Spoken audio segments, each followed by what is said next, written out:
information into the chat so that we know who you are. I will save that. I have a note on a sticky note on my computer that says save chat. I will save that chat. I will share it in a link for all of you so that you'll have everyone's contact information as we move forward. So let me tell you a little bit about SSWBN for those of you who are guests this morning. The SSWBN was founded a long time ago. Now we're going back 40 years, back to 1991, if my math is good. We are 30 years. We have been here on the South Shore really supporting small business owners and the community since that time. Our 4 tenets, if you will, are coaching. It is our goal to continue to coach and mentor each other. Contacts, obviously that's what networking is about. Collaborating with each other. I have collaborated with many people in the network, both in network events and outside of the network. It is a way to continue to collaborate with each other and others and to build community. So we're thrilled this morning to have Barbara Buckley here to talk to us a little bit later about Annie's Kindness Blankets, which is our quarterly charity. Supporting charity is a huge tenet of the organization. It's something that we continue to try to go out into the community and find organizations that support, not specifically, but have a heavy tenet toward supporting women and children in the community. If you have a community that you are involved, community organization or a charity that you are involved in, that you are passionate about, please do share that with us. You can share it with us at our email info@sswbn.org. We're always looking to support charities, and again, it's an important part of who we are. So that's who we are. That's what we do. We are thrilled again this morning to have Ciara, Gogan, Meghan, Steinberg, and Barbara here to help us remember that when we know better, we do better. So they're here to talk to us about diversity and inclusion, why it's important in our businesses, in our communities, and in our lives. And again, Barbara's going to be talking about Annie's Kindness Blankets with us. To start, we're going to do a 30-second around the horn, and I do mean 30-second. Just tell us your name, your company, who you are, what you do. Again, so everybody just has an idea of who's on the call this morning. So I'm going to start with who I see on my Brady Bunch screen, and there's no rhyme or reason, so don't think it's when you logged on, or it's just literally where I see you. What I'm going to do is I will do the tagging, only because there's a lot of us this morning. So I will start. I'm Lisa Dooley. I am president. I'm thrilled to be the president of the SSWBN. I've been involved with the network for probably, 4 or 5 years now, heavily involved. I've been a member for a number of years. When I'm not doing this, I'm a professional organizer. What does that mean? I help people find more space, more time, more joy in their lives. That's pretty much it. So again, thrilled to be here this morning. And I'm going to go to my left, Donna M. Schweiler. Good morning, Donna. Good morning. Donna M. Schweiler, Mary Kay. I'm a personal image consultant, which means I do everything from color to skincare to fragrance for women and men. I'm also the vice president of the SSWBN. Thank you, Donna. And Donna is the one that does such a great job sharing on our social media, and she works with Deb, also a board member. So thank you for all that you do for us. I'm going to my right, Lynn Feingold. Good morning. Good morning, Lynn Feingold. I'm a virtual assistant, and I am here to help you sort through the chaos of your business and find your message and refine your communications and write emails and all of that. Do a lot of writing for people lately, but I'm here to help you. I also want to talk for a moment about the membership to SSWBN. I think it's an incredible value. I come to every single event, and boy, I get my money's worth out of this organization, let me tell you, because there are other networking groups where you're going to pay a lot more. This is a great value, seriously. Thank you. Thank you, Lynn. And Lynn is our membership coordinator, and we are so grateful for the work. Yeah, and an amazing virtual assistant who everyone needs. Everyone needs a virtual assistant. I know I do. Shannon Donovan, good morning. Thank you for getting up so early, Shannon. Hi, I'm Shannon Donovan. I own Small Biz Doctors, which is a small business consulting firm, but our major focus is digital marketing. So we really focus on building and ranking websites for, well, do all the whole digital marketing realm for small local businesses in the area. So we build and rank these sites and generate leads. Awesome. And Shannon is also a board Yes. member. And because trust me, we lean very heavily on her tech expertise. So thank you, Shannon. Thank you for that. Marcy, good morning. You are on mute. I know, it's early. Sorry, that took half my 30 seconds. I'm Marcy Desmond. I'm a health and wellness coach, and I do general health and wellness, particularly around healthy eating and healthy habits. But my specialization is in emotional eating and yo-yo dieting. Thank you. Marcy did an amazing presentation for us just a month or so ago. If you have not seen it, please do check it out on our YouTube channel. It was amazing.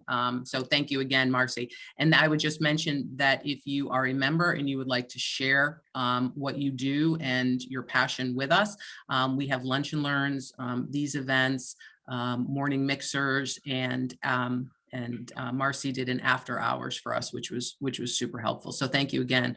Dr. Bonnie, good morning. Good morning. Sorry, I think you're the first people I've spoken to. I am a virtual online psychologist, and I work exclusively online because I think it provides a more accessible support for people. So that's me. Thanks. Thank you. Dr. Bonnie is actually in New York, right? Bonnie, right? I'm correct. Okay. Yeah, I'm in Manhattan. Yeah. So which just proves that although we are a local organization, we do have members all over. And again, that's why we're definitely sticking with this hybrid model, because it's going to allow people to just continue to join us from different locations. Colleen, good morning. Good morning, everyone. I'm starting a new consulting practice, Ferguson Senior Living. Former executive director of senior living community. So I'm using that knowledge and expertise to now find balance in my life after a particularly grueling year and a half. Colleen, thank you. And I know you've been to some other events as well. We're thrilled that you're here. This is obviously a great group for you. So we're so happy that you joined us this morning. Ciara, want to tell us just a little bit about you before we get started? Sure, yeah. Ciara Gogan. I'm a diversity, equity, inclusion consultant, working with sort of small to medium-sized businesses on their helping them kickstart their DEI programming. Excellent. Thank you. And thank you again for joining us this morning. Sure. Eva, good morning. Good morning, everyone. My name is Eva Rosario. I'm a regional vice president with a financial company, and we provide families financial education from life insurance, investments, you name it. Excellent. Thank you. And thank you for joining us this morning.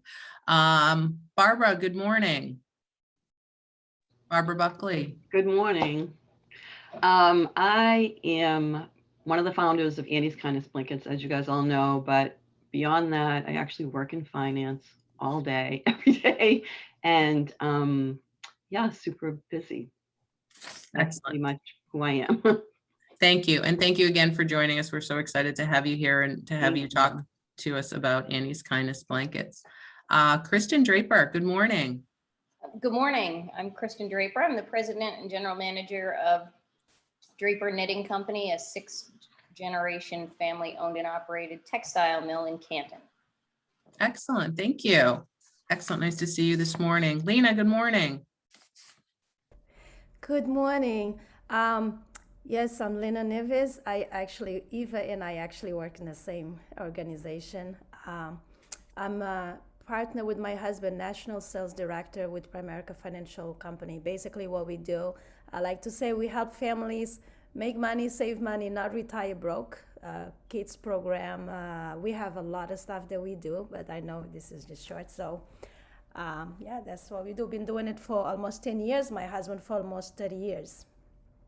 Excellent. Thank you. And thank you for joining us this morning. I'd love to, continue the conversation. So thank you for sharing that with us. Mary Ford, good morning. Good morning, everybody. Lovely to see you. It's a beautiful day and we can enjoy that. The rest of the day, it's going to get hot again this weekend. But I'm Mary Ford. I'm an author and former newspaper editor. And this is such a great group, so much talent. Check out my website, maryfordedit.com. It was designed by member Peggy Warner, and she did a fabulous job. And that's where you'll find out everything you need to know about me. Go there. Yeah, thank you, Mary. Mary is too humble to tell you that she just published her first book. So congratulations again, Mary. And Mary is also one of our board members, one of our volunteer board members, and has something like 30 years in newspaper editing. And so helps us with our newsletter, which will be coming out soon. So again, if you would like to be featured in our newsletter or share some story or information, reach out to Mary and she can help you pull all of that together. Deb Geishel, good morning. Good morning. I always feel like this is so early for me, but when Shanna gets on the call, I'm like, no, she's hardcore. She's up. Good morning, everybody. Deb Geishel. I'm the owner and creative director of Message Artist, which is a branding and marketing and content creation company serving small businesses and nonprofits to basically tell their story, reach their ideal customers, and meet their goals. So that's me.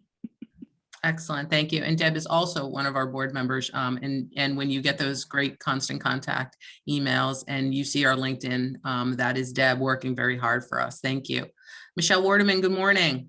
Good morning. I have to apologize about, I know it's kind of dark to see me. My computer is not working, so I'm using my laptop, but I'm Michelle Werdeman. I'm a certified life, weight, and career coach, and also a certified financial planner with 19 years experience. And I coach women through different chapters of their life. So whether it is relationship, career, or marriage, basically anything, and help them go through all of the uncomfortable emotions to keep moving forward. So I am also a board member. And as Lisa mentioned, I'll be talking about all of the amazing events that we have coming up because we have some really fun and interesting events. So it's nice to see all your faces. Sorry, you can't really see mine. Thank you, Michelle, and happy belated birthday. Nice to see you. Thank you. Megan, good morning. Good morning. I'm in the same boat as Michelle. Thank you, Lynn, for I don't have anywhere else to put my computer right now. I'm in a pretty bright spot, but Meghan Steinberg, founder of Steinberg HR. We are a small boutique firm here on the South Shore that supports businesses with interim, project-based, and part-time human resources support. Thank you. And Megan, thank you for joining us this morning. We so appreciate your coming with Ciara and talking to us this morning. Laura Bradeen, good morning. Good morning. I'm Laura Bradeen. I am an independent agent with Primerica Financial Services, and I'm really happy. I've got two of my associates with me this morning, Eva and Lena. Thanks you guys for popping in. And so it's already been said what I do. We're all in the same business, but again, I like to use the one-stop shop financial services place. We want to take a picture of your whole situation and make everything cohesive and work together to pull all the pieces of your finances together. And it is a big part of what we do is education. So I have listed my stuff in the chat, and thank you again, all you guys, for popping on. I'm glad to be here this morning. I am also the treasurer for the South Shore Women's Business Network. Thank you, Laura. So we thought it was a good idea to have a financial expert as our treasurer. So we're thrilled to have Laura do what she does for us because I believe in leaving the work to the experts, frankly. Karen Ward, good morning. Good morning. I'm a regulatory document compliance manager at the Bill and Melinda Gates Medical Research Institute. I'm also a volunteer board member at Community Health Center. I'd been a previous member of the South Shore Women's Business Network, but I let it lapsed sort of in the past year or so, but since both of the organizations that I'm currently involved in are working on diversity and inclusion initiatives, I thought this would be a good opportunity to get back into this. So I'm Yay. happy to be here. Thank you. We're happy to have you. So just how we came to this topic, I would just tell you very quickly, is at our December quarterly breakfast, we reached out to our membership and said, what do you want us to talk about? You know, what's important to you? And diversity and inclusion was really the top of the list. And I think that speaks to who we are as you know, our membership. And I apologize, it's taken us a little bit of time to pull this together, but thank you, Karen, for joining us. And I'm thrilled that we're here having this conversation. Laura Willis, good morning. Good morning. Good morning, everybody. My name is Laura Willis, and my business is called Encore Revolution. And I love helping people to uncover, well, I'm a brand coach and a marketing strategist, and I love working with mission-driven businesses, nonprofits, and entrepreneurs to uncover what's their why and how to craft a message and marketing around that so that you are attracting the customers that you want, the clients that you want, or the other businesses that you want to create more success. I also work with another company called Cohesion Marketing Partners part-time right now.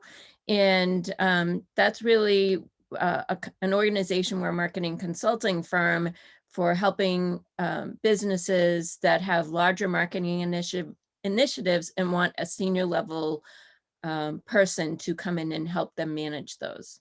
So Laura Willis of Encore Revolution and Cohesion Marketing Partners. Sorry, I had like tongue twisters this morning.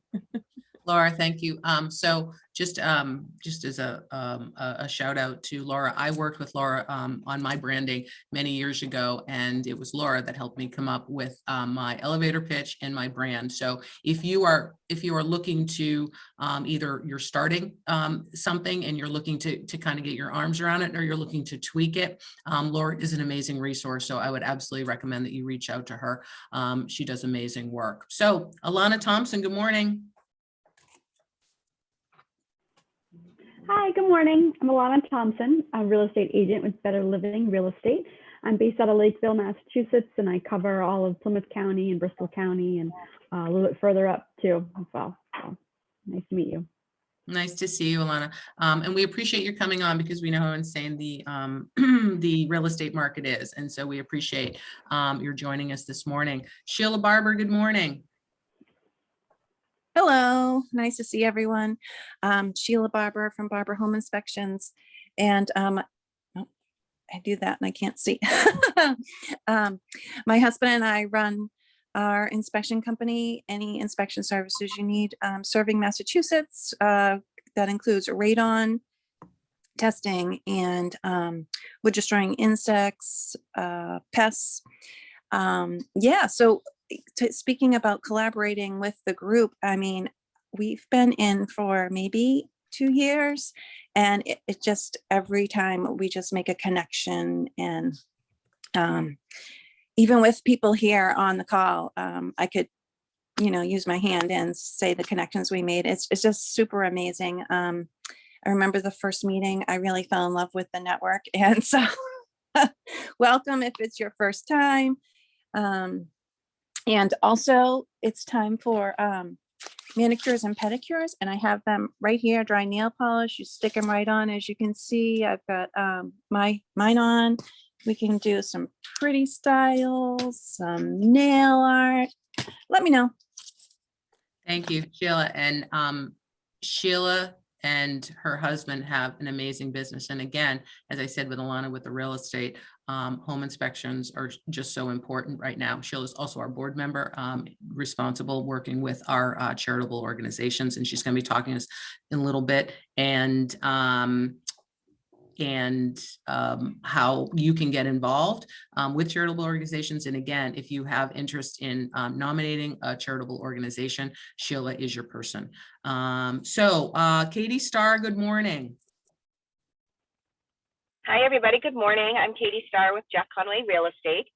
So back in that real estate realm, I wanted to share that I am happy that we have this hybrid model. I've used it several times on my way to and from different different things. I'm actually about a minute and a half away from my home inspection, so this was really good timing, and I'm really looking forward to catching up with everybody and seeing the rest of the video on redial here or redo. But I just wanted to say good morning, Katie Starr with Jack Conway Real Estate. Thank you. Thank you, Katie. Good luck with your home inspection this morning. I hope it goes great. Thank you. And thank you for joining us. And Katie's right. This is one of the reasons why we're continuing to use this model, is so that people can go back and revisit this content. So before we launch, and thank you everyone. It's so nice to see everyone. I hope I didn't miss anyone. I was kind of going around my Brady Bunch screen, and I think I got everyone this morning.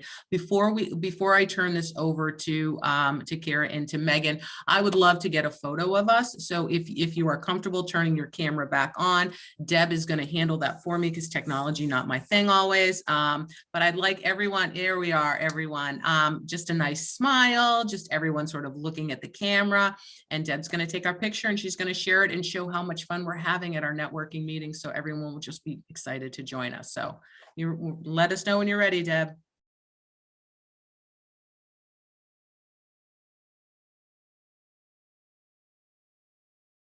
We're good. Okay. All right. Thank you. All right. Because I know some folks had to leave early, are going to have to pop off the call in a little bit. So having said that, again, one of my favorite quotes is by Maya Angelou, which says, when we know better, we do better. So I, again, want to welcome Ciara Gogan and Meghan Steinberg here to talk to us about diversity and inclusion and why it's important. And I'm going to turn it over. Take it away. Thanks, Lisa. Hey, Meghan. Megan's on vacation, by the way. She's like, where are you up in, anyway, she's on vacation. So thanks for jumping in. Yeah, so we wanted to just share a little bit with you this morning, but the first thing I want to do, at least if you can give me permission to share my screen, I want to run a little video and have you guys sort of pay attention, except Katie, because you're driving. Oh no, she dropped off. Okay, good. Because I don't want somebody driving and then trying to watch a video and me be responsible for that. I'm just going to share a video, just sort of watch the video, pay attention. There's a little instruction at the beginning, and then let's see. Ciara, before you share that, Yeah. can I say a few words just as you're Of course, absolutely. So just to give a little context between Ciara and myself. So I'm in human resources. I had said that earlier. So I'm really coming to this with the lens of, professional support for organizations. Ciara is the subject matter expert with DEI, diversity, equity, inclusion, belonging. And what I do a little bit more, and just think as you went around listening to you and what you, who you're involved with, sole entrepreneurs, your clients that you're working with, really what it is looking for, how can you cultivate either a workforce, also a client base where you're displaying that. And it's a discovery to provide a platform that's safe and that's comfortable for people to come in and talk and share, and really partnering with a consultant or with an organization that's able to build the framework. So we also provide, what does that look like? How do you educate yourself? What's a strategy that you can come up with? And not assuming anything, right? And a big piece of this too, and over the years is, starting with yourself. What does diversity mean? What does inclusion mean? What does belonging mean? And that really moves into your professional life really, really naturally. But I think this step is for that piece and what it does mean. So we'll be asking some questions. The other thing to keep in mind too, and I'm just sharing this personally, of when I launched Steinberg HR, I really thought about, my brand and what it's my name, right? It's who I am. And what do I want to be involved in, and what's going to represent me well. And so I looked at the different organizations that I've been a part of over the last few years. And I'm a founding ally for the LGBTQ Chamber of Commerce here in Boston. I really look at different organizations, whether it's African Americans of HR or women's organizations, to really, to educate myself and to create that environment for me as well. So I just want to share that with you as you share in conversation over the short 20 minutes that we have. And I encourage you all to share too of maybe what you do as we go along. But Ciara is the one I've partnered with her, brought her into different organizations, whether it's to do trainings, to have discussions, and it's really been, I can't tell you how valuable it is. I will say that we will be providing, I'll send it to Lisa afterwards, but really a one-pager with different resources, articles, and that you can use as a takeaway. And Ciara and I also, after this time, we will offer, if anybody's interested to continue the conversation, we can look at putting together a couple of programs for this organization specifically. So. Yeah, thanks, Megan. So I wanted to share this video just as a kind of, just to get the brain working, I guess, a little bit and thinking about this. And then we'll follow up, obviously, after that with some observations, some thoughts around diversity, equity, and inclusion, how this sort of video ties into it, and from a sort of multifaceted perspective. So I'm going to share my screen and sound. Okay, and you guys can see the screen. It says awareness test, right? Okay, Yes. cool. Okay, so yeah, so the test is to count how many times the team in white passes the ball, but they're going to tell you that, but I just figured I'd cue it up. How many passes does the team in white make? Go!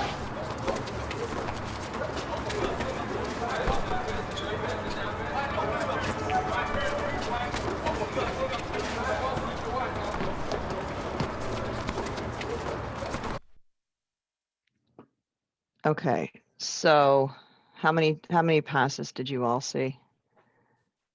I saw 11. Okay. 12.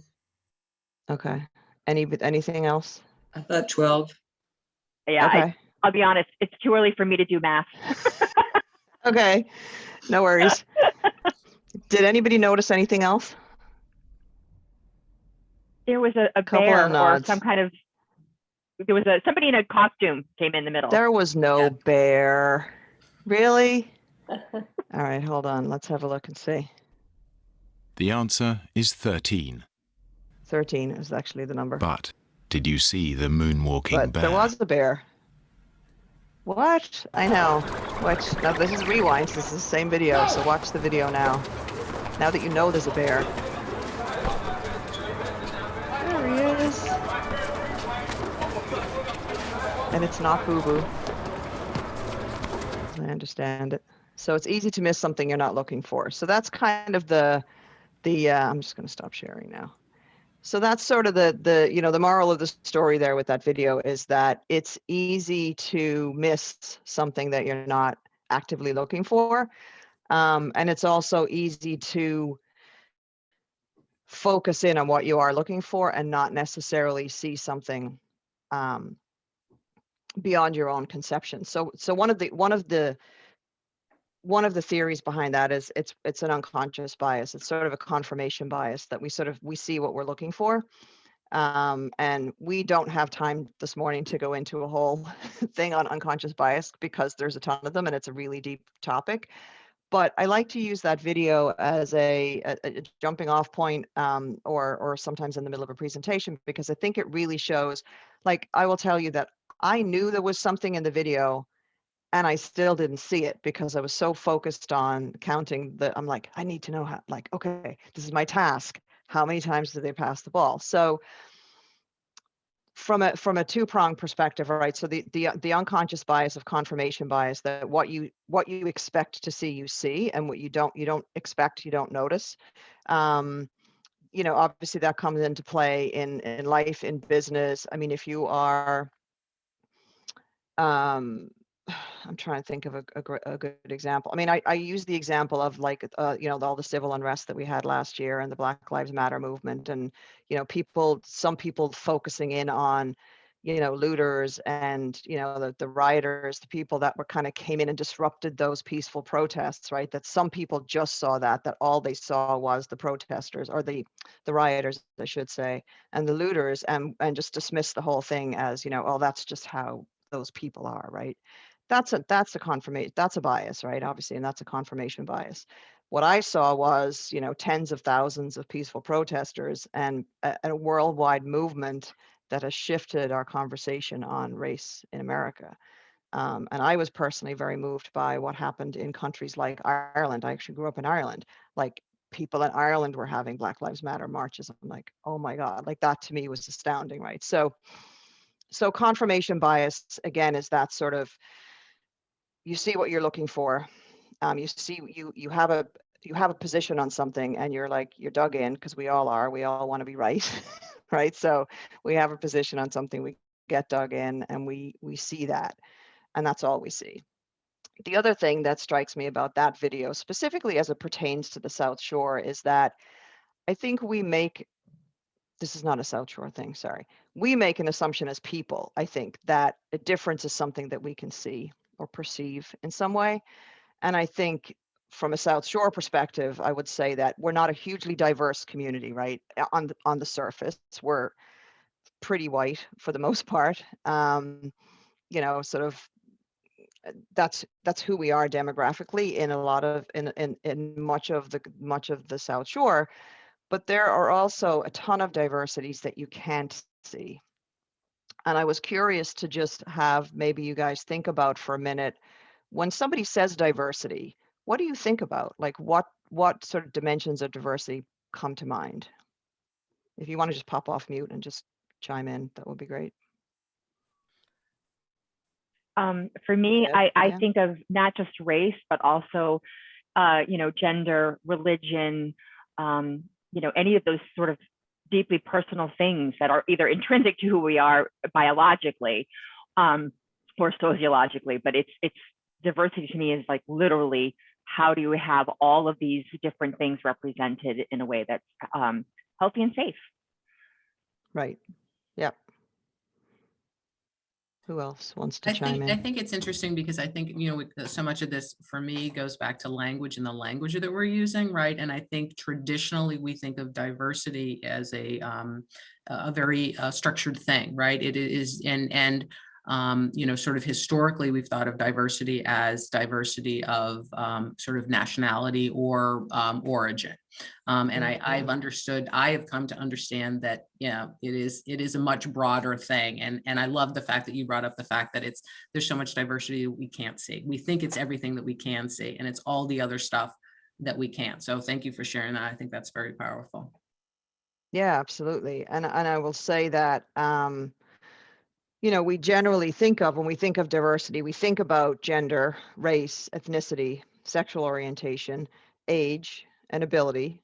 But there's also, and those are, again, some of those dimensions of diversity are, more visible, perceptible than others. But there's also gender identity, neurodiversity, caste is an issue in communities, where some people, if you're, more fair skinned than dark skinned, even within, the Black and African American community, or the Hispanic community, or the Indian community, that's where people get discriminated against. Religious beliefs, which Deb mentioned, marital status, parental status. In some circles, if you're child free, as somebody I know calls it, there's a stigma to that. Or if you're in the workplace and you have children, there's sometimes a perception that you get preferential treatment, and sometimes you do get preferential treatment. Your level of education. I do not have a college degree. I grew up in Ireland, and when I was in school, going to college wasn't, not that people didn't, of course people did, but it wasn't as required as it seems to be here. An introvert, extrovert, I always mention because I'm an introvert, and sometimes, the loudest voice in the room gets all the attention, right? So those are just some of the dimensions of diversity I wanted to share. And you know, again, to point out that while, you know, sometimes I think, you know, businesses on the South Shore specifically, not just us, but because we're a fairly homogenous group of people on the surface, we don't think about diversity, or we don't think about the requirement to think about to have a plan or have a thought. Like, I'm, you know, obviously, you know, I'm looking at at all of us here, right? So first of all, we're all women.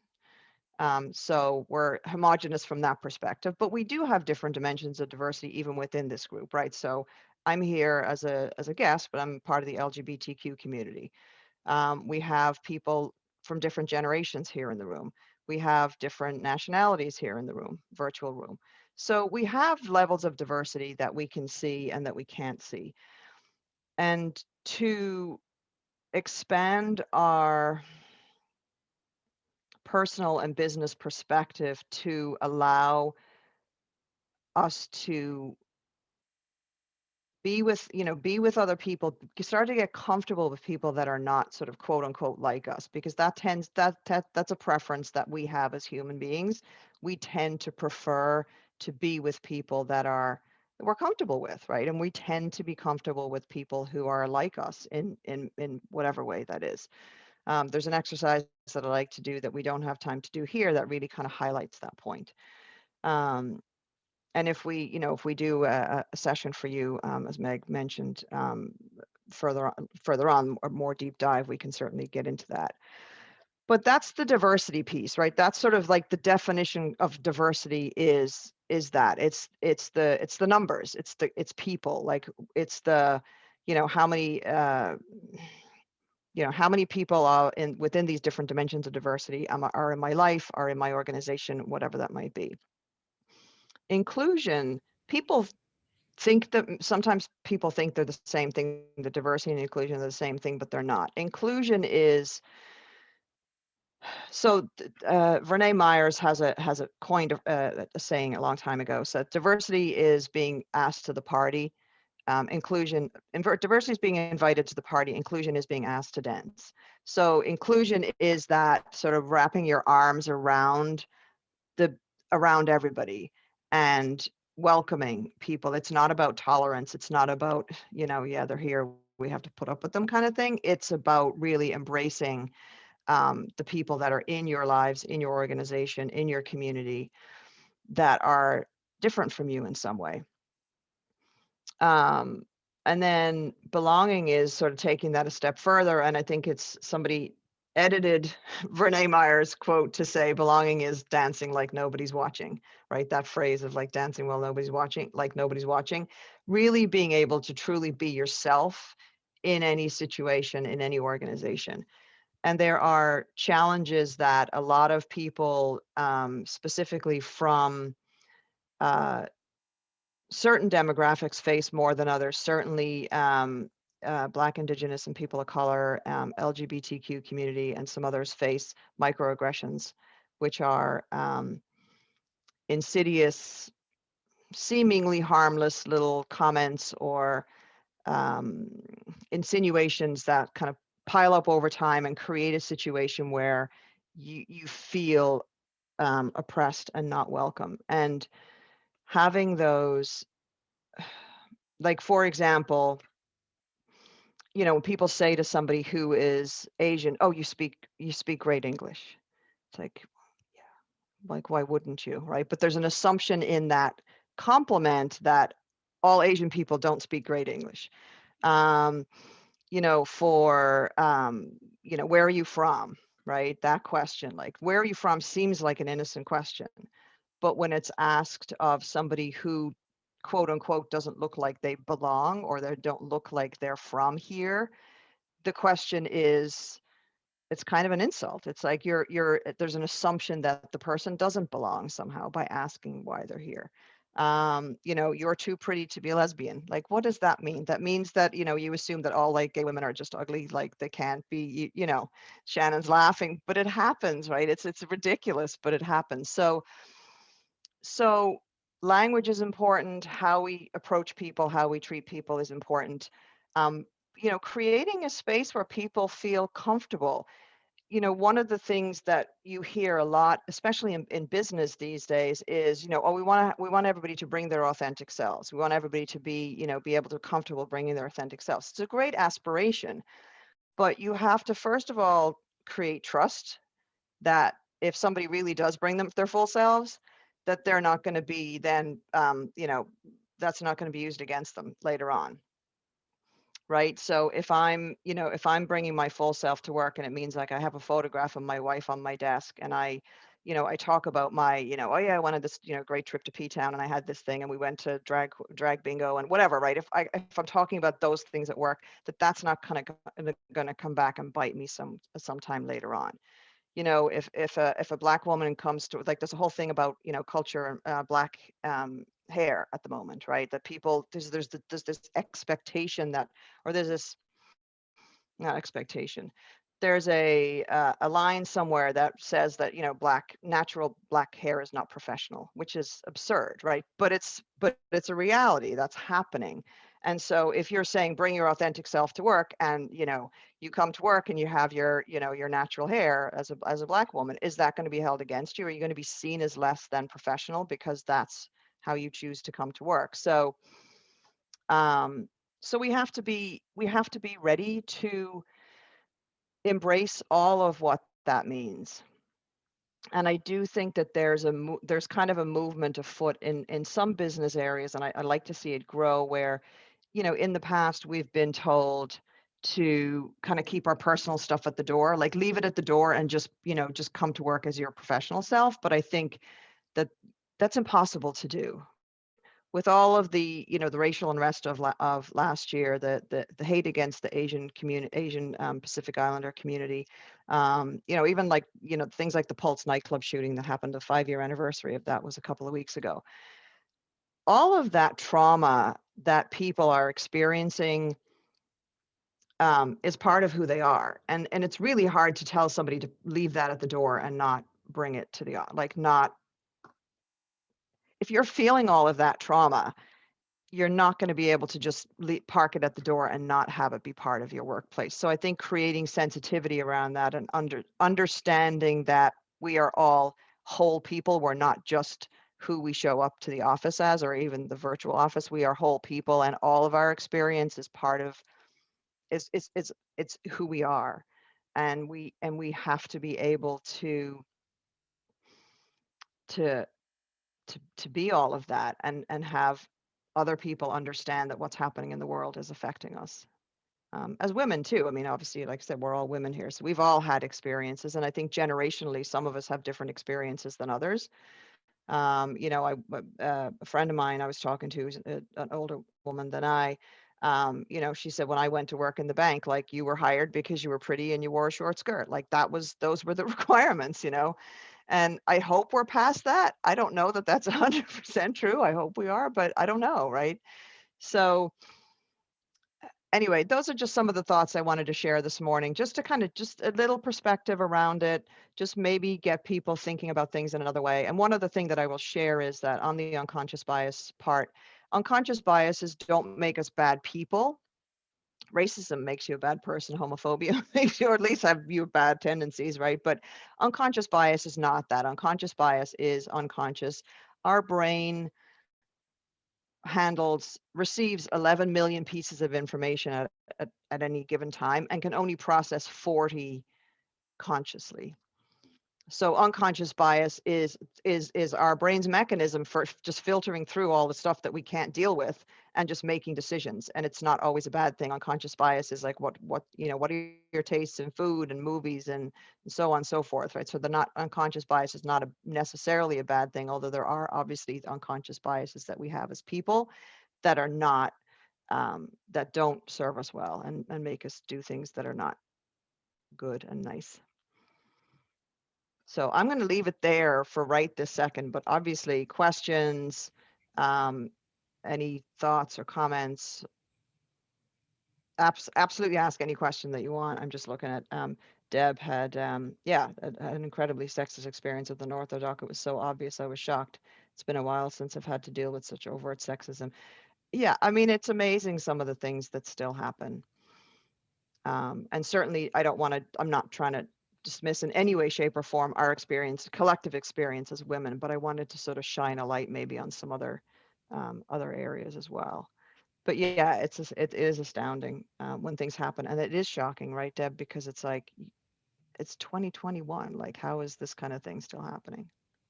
Yeah, it is. It's crazy. I mean, my mom, love my mother, but she was raised by two people who were incredibly racist.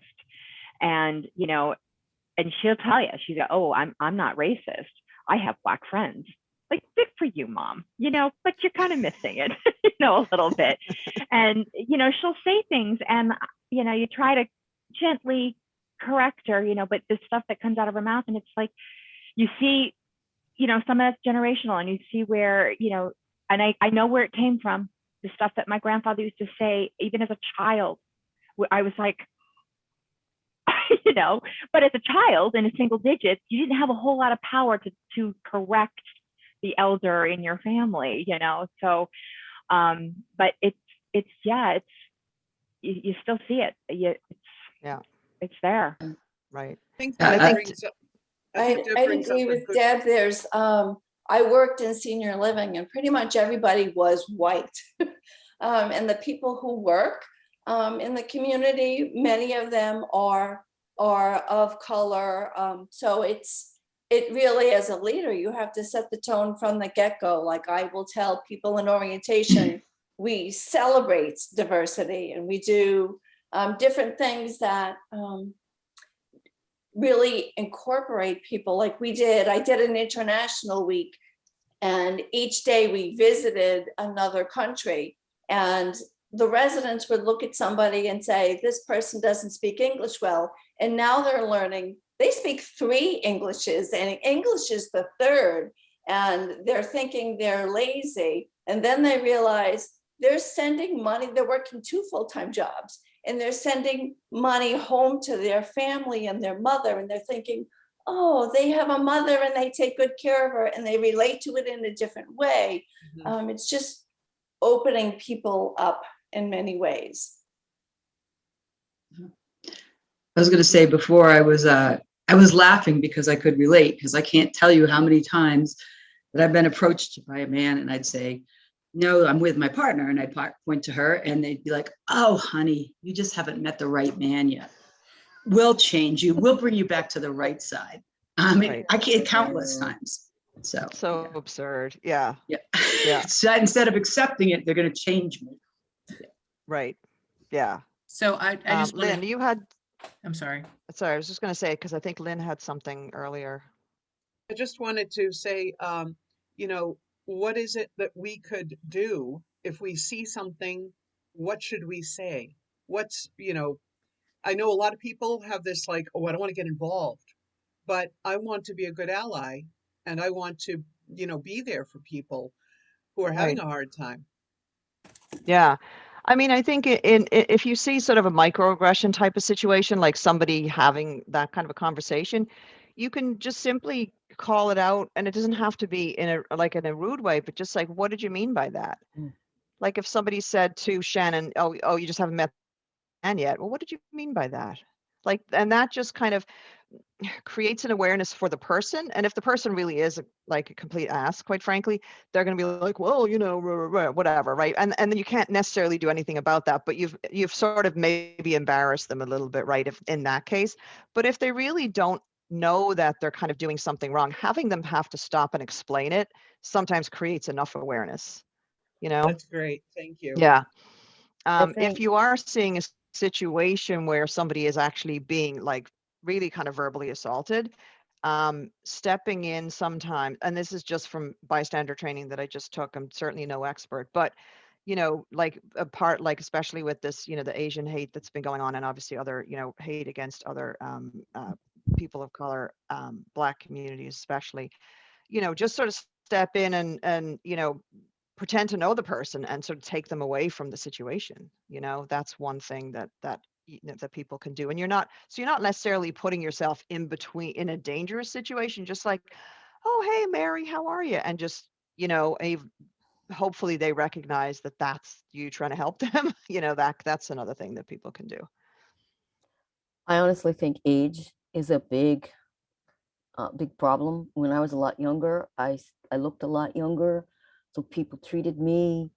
And I noticed my mother-in-law, who was in her 90s when she died, had a hard time dealing with ages of groups that she didn't understand well.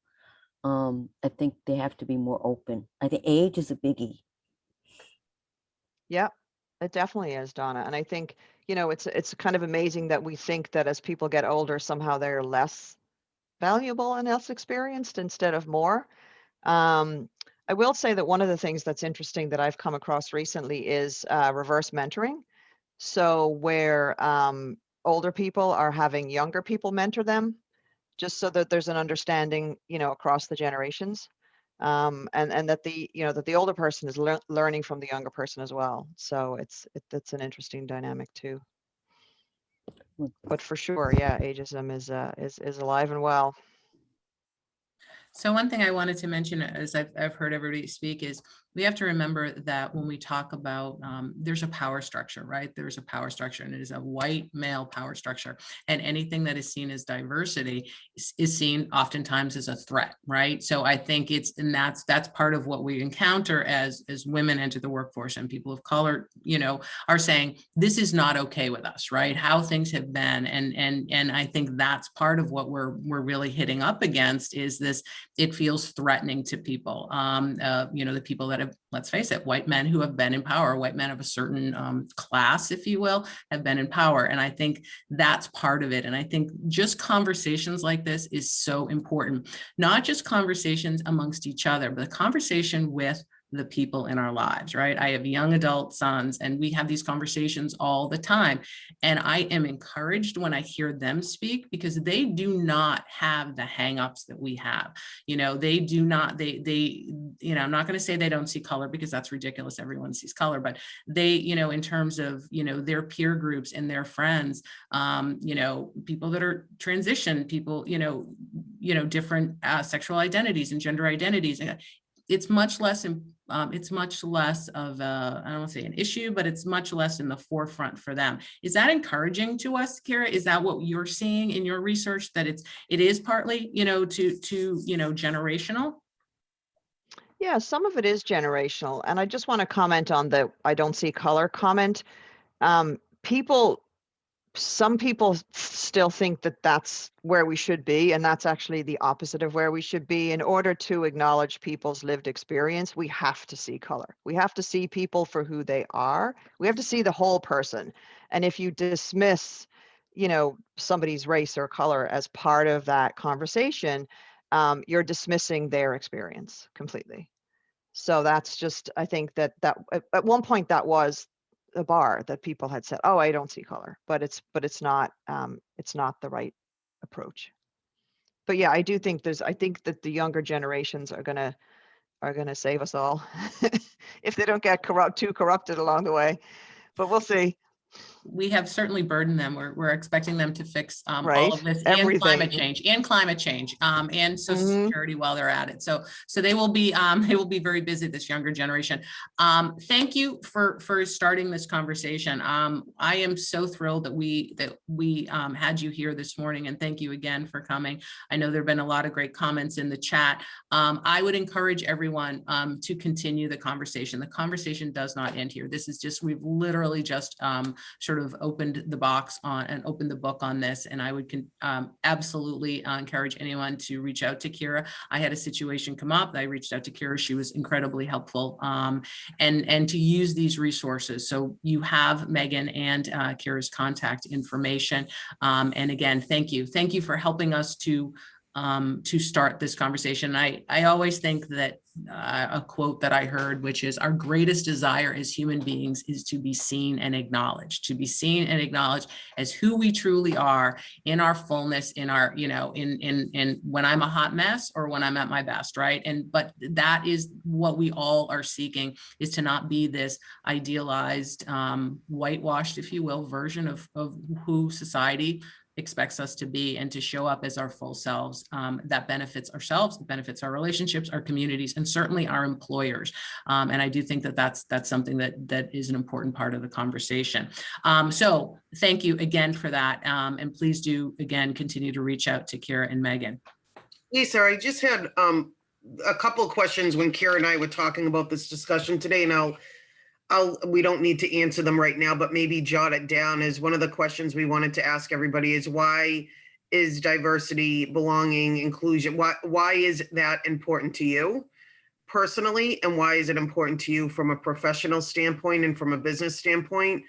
And then the second question, or I guess third, would be, what are the barriers and what are the challenges that you're facing? Again, whether that's personally or in your professional setting. And so we encourage you to ask yourself those questions. We're happy to continue to have conversation. And I do want to give a plug to Ciara. This will be on your one pager, but she has actually a Facebook. Ciara, maybe if you can throw it into the chat, but she has a Facebook page for beginners. And it's a very comfortable, safe environment, virtual environment, that there's a lot of information that's shared. There's a lot of great conversation, and I encourage you to join that as well.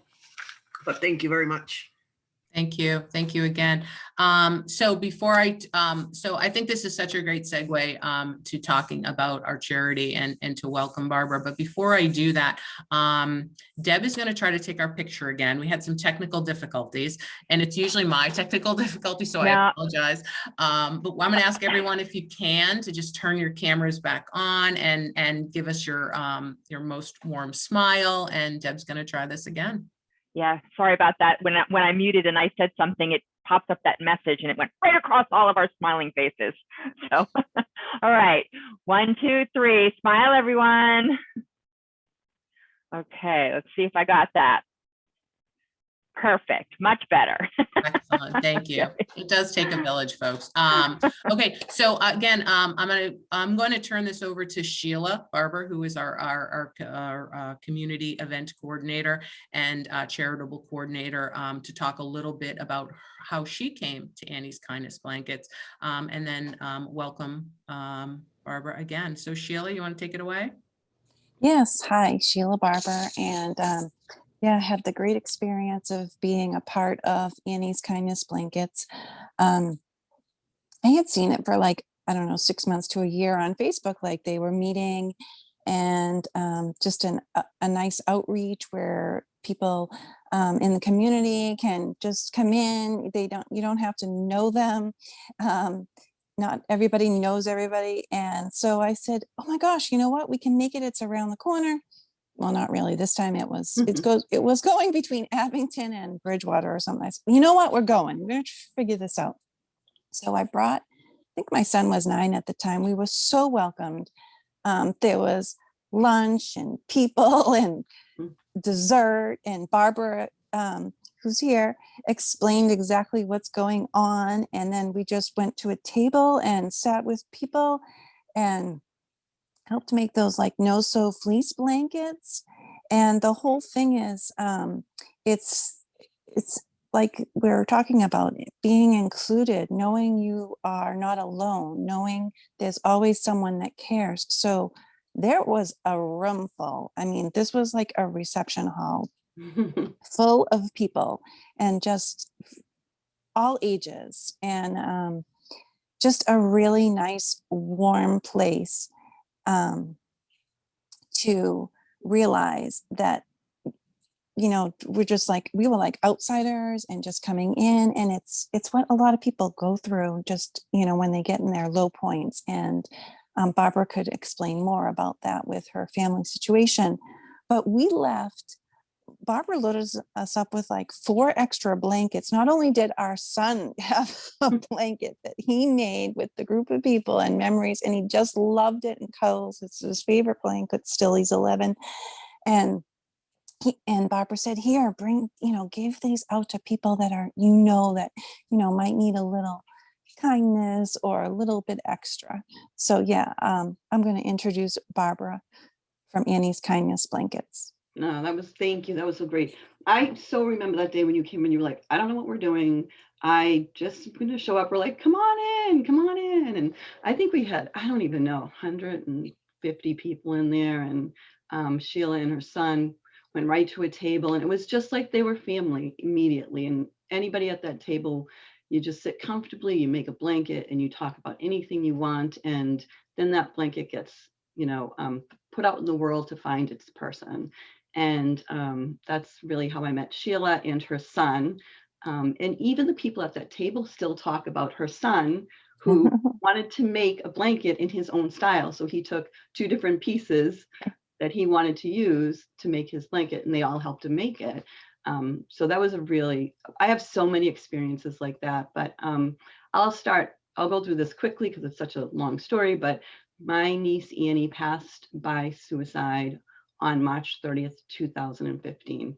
And I always say you don't know what blindsided is until you're truly blindsided. Like, that word has no meaning until the rug is ripped out from underneath you, and we were blindsided. And so she was 35 years old. She was in a really dark place. I did not see it coming. The phone call that night was horrendous. The days after were horrendous. You go through like just all sorts of emotions and trying to let your family know what's going on, and even like telling people it happened, just like the whole thing, and trying to process it was so difficult. And she left behind 3 girls. At the time they were 15, 14, and Mia was 6. And so about 6 months later, we were just really in a dark place. Like, I will honestly tell you, probably we were just numb. We were just functioning, basically. So her 3 girls and I decided that I reached out to the girls, and, I'm like, do you guys want to do something just to like get the darkness off of us, and, put some sunshine out in the world, and in your mother's memory? Because Ian, she was sunshine. Like, you would meet her and she would just light up a room. She was the kindest, sweetest person ever. And the girls were like, yes. And I said, okay, what do you want to do?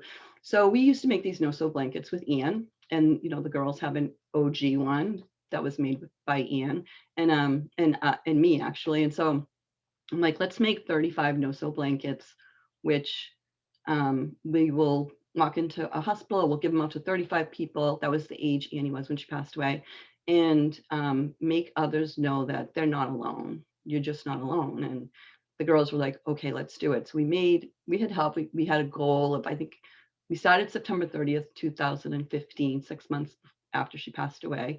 And we had a goal of 35 blankets by around Thanksgiving. We walked into a hospital, and I'll show you one just so you know. So they come after they're made, so they're the no-sew blankets, right? And this one happens to be a really cute little soccer ball one.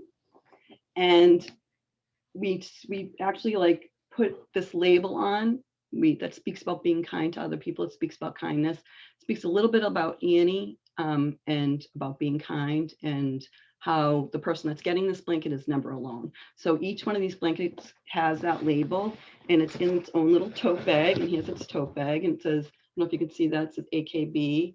And there's a little story about being kind to other people. And so every single one comes in its own tote bag and has that label put on it. So we made 35 of them. My mother sewed on these labels that we made, and she hand sewed them. So we walked into a hospital and we literally just picked any floor. The girls were so nervous. We were so awkward. We didn't know what we were doing. I said, you guys want to do this? And I think they backed out like 4 times. They're like, no, I'm scared. I'm like, let's just go in. Let's just hand off these blankets, and we don't have to do it again. Let's just finish what we started. And so we walked in holding these blankets, 35 blankets in tote bags in our arms, and it was South Shore Hospital. And we picked a floor. We just walked into the floor. And the nurse was like, can we help you? And you know how the desk is always higher than they are? And so we walked in the floor, and I was like, well, we have blankets we want to donate. And they were like, oh, okay. Like, almost like it was a common occurrence.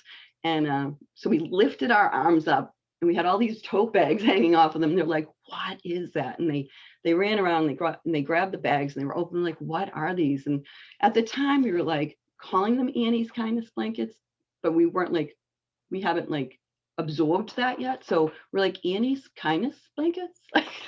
So the reception was so awesome that we walked out, the girls' heart, you could tell, was just so lifted.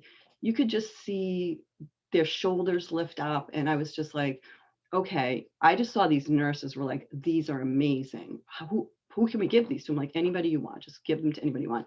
And then when I walked out, I saw the girls and they also were like, so enlightened. So, you know, they were like, let's keep doing this. And I said, okay, let's keep doing this. And so that was 5 years ago. I could write a book literally on every experience that we've had. We've had blanket making events. We've had one event where over 300 people showed up and they were in the parking lot making blankets.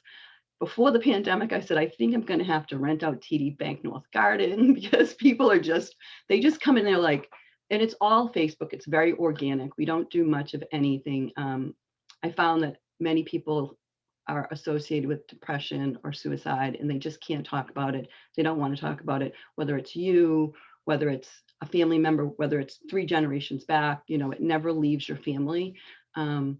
So after the pandemic started, we still do it. It's, you know, at first we were like, oh, can we send COVID in a blanket? I don't know. But so we started with 35 blankets. We are on over 10,000 blankets sent globally. We have so many partners with us. We partnered with Simon Says Give, who gives birthday parties to kids that have never had one. Each birthday kid gets a blanket. So they get a happy hug. So we call these everlasting hugs because you wrap yourself around them and, you know, it can be an everlasting, good hug, not so good hug, like whatever it is, it's there waiting for you at the end of the day. And, you know, you could be like, I flunked my test kind of hug, or, oh my God, I'm going on a date kind of hug.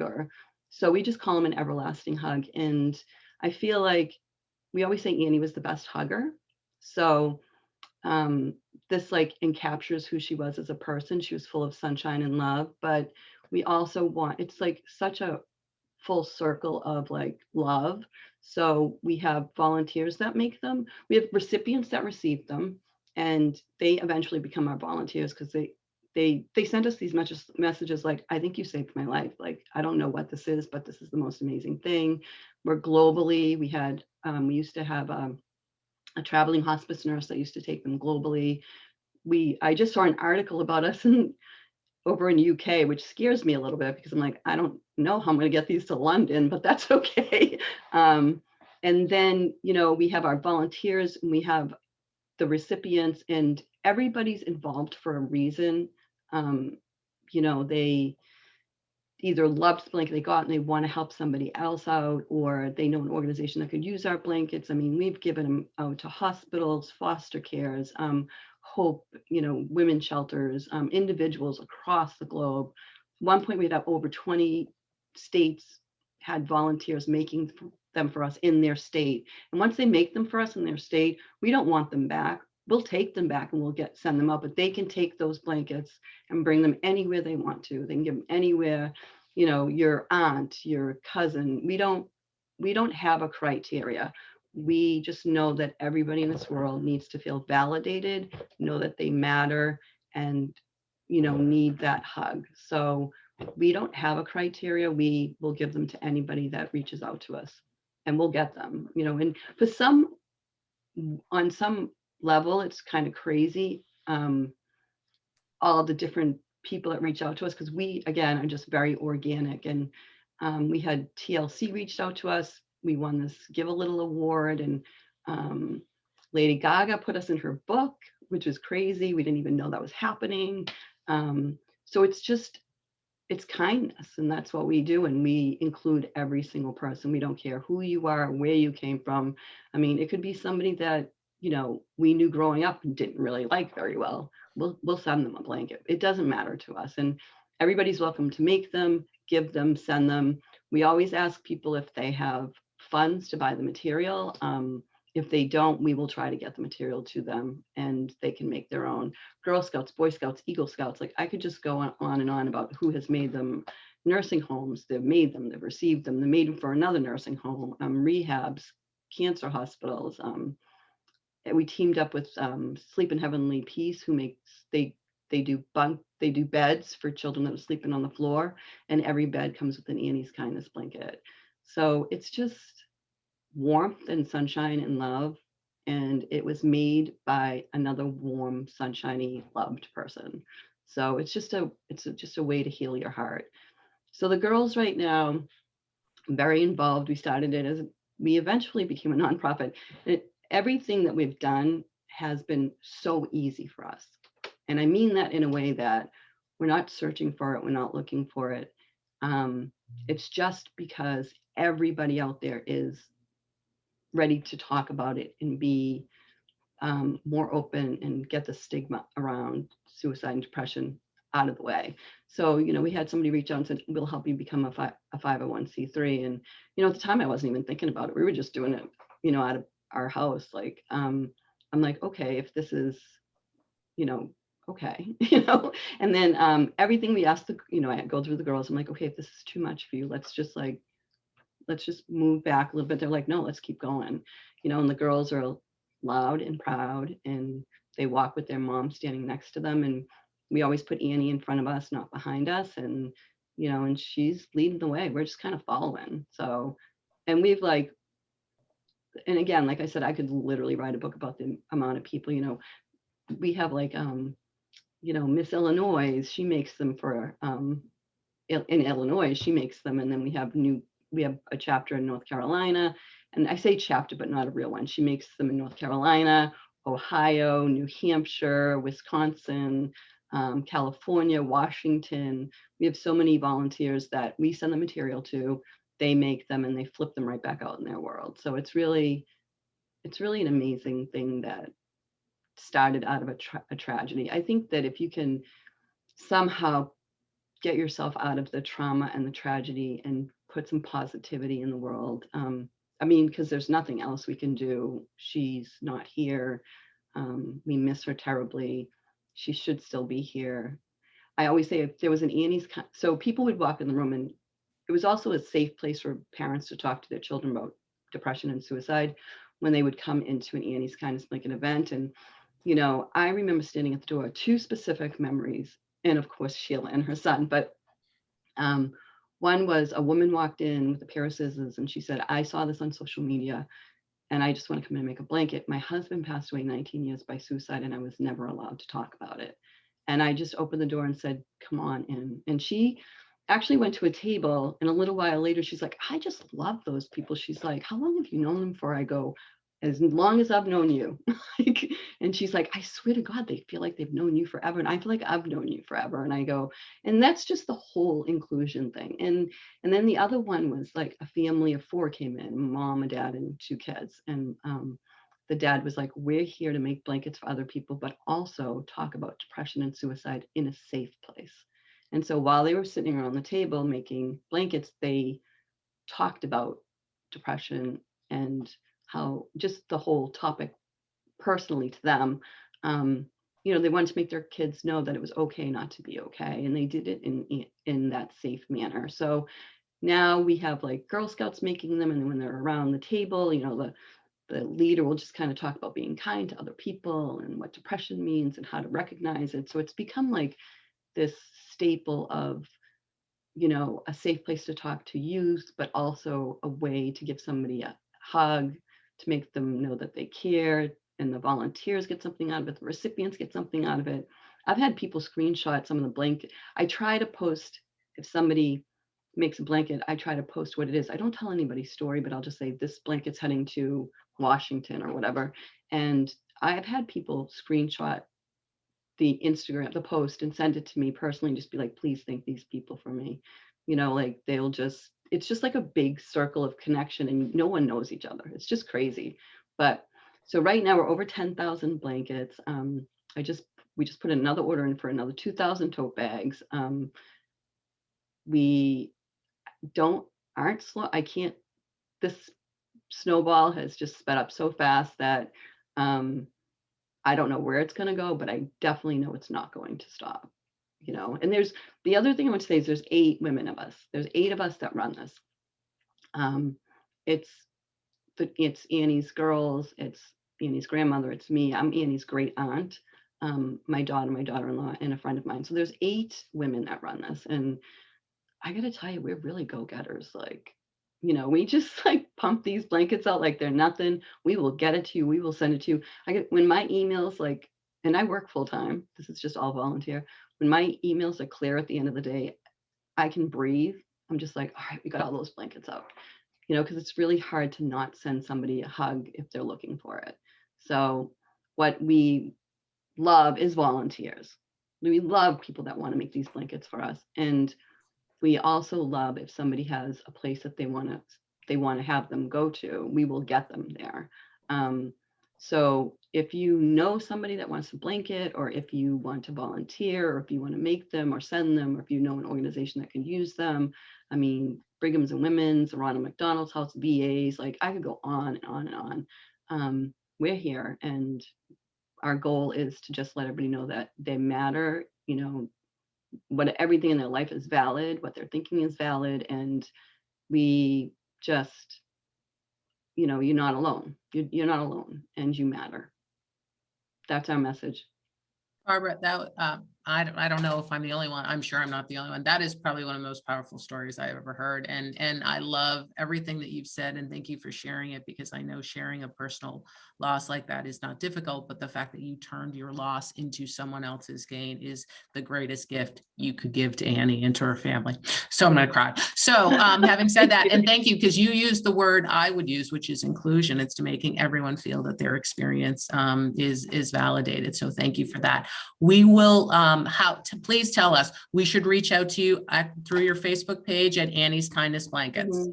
Yes. If you go to annieskindnessblankets.org, there is so much. I mean, there's videos. The girls made a suicide awareness video. It's down in the corner. It literally, I will tell you, get Kleenexes, because it's crazy. It'll make you cry.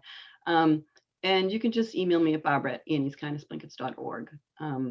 You know, you can just Google us too. I mean, there's just so much information out there if you want to know more information. It's not even information that we've seeked and put out there. It's just been welcomed by so many people, and I truly think it's because people that have some affiliation with depression, suicide, or anything in their life just feel like they matter. So they just gravitate towards the blankets and Annie, basically, and her story. Well, thank you. And thank you for sharing her story so well. So everyone, just for everyone who is a guest here. So we will be sending out our donation from the as our quarterly charity to Annie's Kindness Blankets, and Laura will connect, and Sheila will connect with you to get that out to you. And know that when we have our live events, when we do our raffles and we do our 50-50, the money that we raise goes toward our quarterly charities, as we are also a charitable organization. The network is a charitable organization, so we're a pass-through. So basically we raise money so that we can share it back out to the community. And so thrilled. Thank you again for sharing that story with us. I'm going to just turn it over to Michelle, and she's going to tell you about some of our great upcoming events, because this is only the beginning, not the end of the conversation. So Michelle, I'll let you talk a little bit about what's coming up. Could I just jump in real quick, just as another note? So after going to the event, and then as Barbara mentioned, they have the supplies and you can just reach out. So I reached out for our son's Cub Scout group. And I also reached out because we were going to a foster care event. So the children there were able to pick their own materials out and make their own blanket and go home. So they were there at the event, just having all these kind of activities. So that was one of them, to get their own precious blanket and then leave there with it, because they had foster parents upstairs. We were in a church hall. So they were upstairs, their parents, foster parents, getting educated on being a foster parent. So I felt like, oh my gosh, here you go home with something just so special. So it's just reach out to Barbara and it's done. Thank you. Yes, we will make sure you get what you need. Thank you. That's so awesome. Like, such an amazing story. This has been an awesome morning, and I apologize that I can't do my video right now, but so as Lisa said, I just wanted to share some of the upcoming events. They are all on the website, so you can go ahead and register. So the next one is July 8th. It's going to be at 10:15 in the morning till about 11. It is a virtual focus chat. And we're going to talk about how to really kind of keep the momentum going in our businesses. And it's a great opportunity because we can break out into focus groups. So you can really get that good conversation with some of the other women on the call. Then we have an in-person after hours, which is July 22nd. That is going to be at 7 o'clock to about 8:30. That's at my house. It's in Hanson. And we have member Lisa Medeiros. She's going to be talking to us about understanding our credit score and really, if whether or not you need to improve it and just understanding what it means. And while she talks to us, we're going to be tasting some of the clean crafted wine from Scout and Cellar. So one of our members, Cindy Forte, she is going to be bringing different wines that we can sample.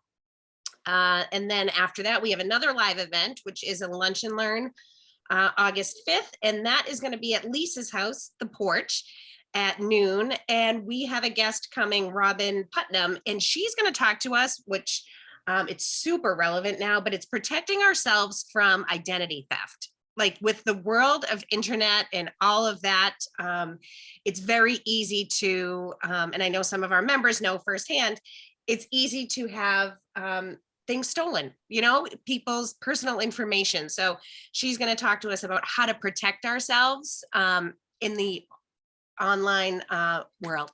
So we have some really cool events. We have some more coming for the fall about healthy eating and so forth, which I'll keep you guys posted on. But these 3 events are on the website, so you can go register. And I think especially with the in-person ones, the numbers are limited. So you want to do that sooner rather than later.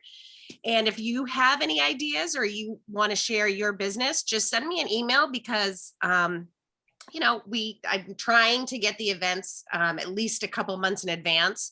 So if you have something you want to share, just let me know and we can collaborate and get you on here. Great. Thank you, Michelle. So thank you all for everyone for joining us this morning. I know it's been a long morning, but we're so thrilled that everyone could join us this morning. Please do continue to come back and meet with us both in person and online. As Michelle said, all of that information is on the SSWBN.org website. You can find us there and sign up for all of those great upcoming events. But remember, this is just the start of the conversation. Also, if you would like to, as Michelle mentioned, talk about sort of what you do in the context of how it can help others. We would love to have you lead a conversation. And also if you have a service or a product or something that you would like to donate to when we do our raffles, it is the generosity of our members that really fuels that.